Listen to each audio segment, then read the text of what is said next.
আসসালামু আলাইকুম।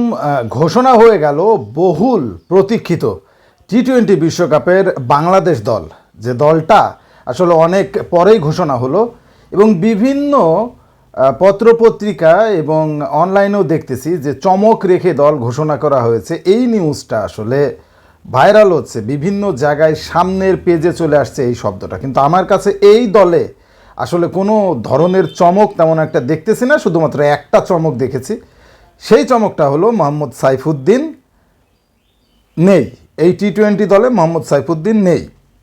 এখন এইটাকে অনেকে চমক ভাবতে পারেন, অনেকে স্বাভাবিকভাবে নিতে পারেন, তবে আমার ব্যক্তিগত মতামত যে এইটা আমার কাছে চমক লেগেছে, কারণ সাইফুদ্দিনকে আমি প্রত্যাশা করছিলাম টি-20 বিশ্বকাপে, কারণ এর আগেও তার টি-20 বিশ্বকাপ খেলার এক্সপিরিয়েন্স আছে এবং যেহেতু পেস বোলার অলরাউন্ডার আমাদের দলে আর কেউই নেই, তার মতো নেই, এবং জিম্বাবুয়ের সাথেও সে কিন্তু ভালো ফাইট দিয়েছিল, ভালো খেলছিল, ফর্মেও ছিল মোটামুটি, তাহলে তাকে আসলে বাদ দেওয়াটা এইটা আমার কাছে একটু শকিং লেগেছে। আমি যদি দলটার দিকে খেয়াল করি, নাজমুল হোসেন শান্ত তিনি অধিনায়ক, লিটন দাস এই প্লেয়ারটাকে নিয়ে একটু কথা বলতেই চাইছি।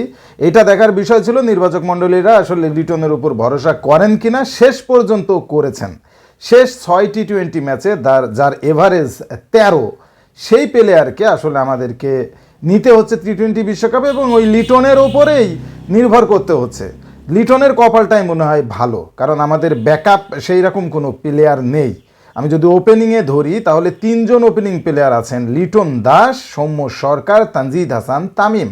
সৌম্য সরকার যদিও জিম্বাবুয়ের বিপক্ষে একটা ম্যাচে ভালো খেলেছেন, সৌম্য এবং তানজিদ তামিম এই দুইজনের চান্স অনেক বেশি, এবং লিটন কুমার দাস তাকে নেওয়া ছাড়া আর কোনো উপায় ছিল না, কারণ ব্যাকআপ ওপেনার নাই। এই 3 জন।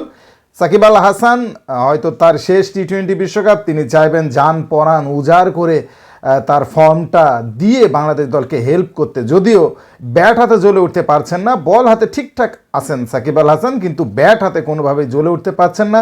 অনুশীলনে প্রচুর পরিশ্রম করছেন, এখন নিজেকে প্রমাণ করার সময় টি-20 বিশ্বকাপে সাকিব আল হাসানের। তাওহিদ হৃদয়, মাহমুদুল্লাহ রিয়াদ, যার কথা বিভিন্ন পত্রপত্রিকায় দেখতেছি আসলে ক্যাপ্টেন হিসাবে নাজমুল হোসেন শান্ত মাঠে থাকলেও মূলত ক্যাপ্টেন্সির কাজটা নাকি মাহমুদুল্লাহ রিয়াদই করবেন। রিয়াদ করুক আর না করুক, মাহমুদুল্লাহ রিয়াদ এখনও এই দলটার সাথে যুক্ত আছেন, বিশ্বকাপ খেলছেন, হয়তো এটাই তার শেষ বিশ্বকাপ হতে পারে। মাহমুদুল্লাহ রিয়াদকে দেখে ভালো লাগছে। Zaker Ali wicket keeper, Rishad Hossain leg spinner, তিনি সুযোগ পেয়েছেন প্রথমবারের মতো। শেখ মেহেদি হাসান সুযোগ পেয়েছেন। তানভীর ইসলাম, এইটাও একটা সারপ্রাইজ প্যাকেজ। তানভীর ইসলাম, শরীফুল ইসলাম, মুস্তাফিজুর রহমান, তাসকিন আহমেদ, যার জন্য ওয়েট করেছেন নির্বাচক মণ্ডলীরা। একটা দিন পর দল ঘোষণা করেছেন তাসকিনের জন্য, এবং সেই তাসকিন ভাইস ক্যাপ্টেন। চিন্তা করা যায় যে তাসকিন খেলবেন কি খেলবেন না, সেটার জন্য একটা দিন সময় নিয়েছে বিসিবি, সেই তাসকিনকে করা হলো ভাইস ক্যাপ্টেন। এবং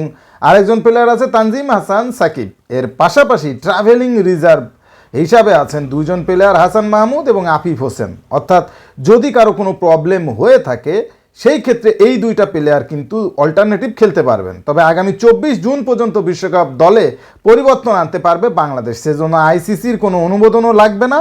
তবে এরপর দলে কোনো ইনজুরির সমস্যা বা অপরিহার্য পরিবর্তন পড়লে আইসিসির অনুমতি সাপেক্ষে পরিবর্তন করা যাবে। মূলত এই বিশ্বকাপ দলটার উপরে আপনি কতটুকু ভরসা রাখেন কমেন্টসে জানাবেন।